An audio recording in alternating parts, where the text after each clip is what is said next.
ஆகவே யோபு 1 அதிகாரம் 10 வாசித்து பாருங்கள். வேதம் என்ன சொல்லுகிறது? சாத்தான் தேவனை பார்த்து சொல்லுகிற வார்த்தை, நீர் யோபுக்கும் அவனுடைய வீட்டாருக்கும் அவனுக்கு உண்டான எல்லாவற்றையும் சுற்றிலும் நீர் வேலி அடைக்கவில்லையோ என்று சொல்லி சாத்தான் தேவனை பார்த்து கேட்கிறான். இந்த வேலியை கவனியுங்கள். அந்த பூமியில அந்த நாட்கள்ல, யோபுடைய நாட்கள்ல வாழ்ந்த யாருக்கும் இந்த வேலி தெரியல. சாதாரணமாய் போடப்பட்டிருக்கிற ஒரு வேலியை குறித்து இது சொல்லவில்லை.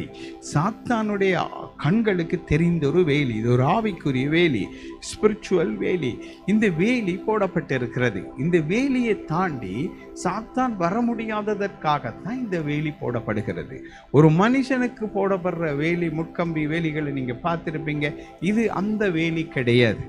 ஆகவே ஆவிக்குரிய வேலி. இன்றைய நாட்களில் குடும்பங்களை, ஊழியர்களை, ஊழியக்காரிகளை, சபைகளை, ஊழியங்களை சுற்றிலும் கர்த்தர் வேலி போடுகிறார். அந்த வேலியை தாண்டி பிசாசினால வர முடியாது.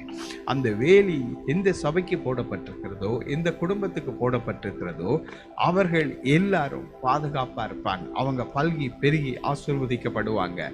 தேவன் போடுகிற வேலியை தேவன் தான் பிடுங்கி போட வேண்டும்.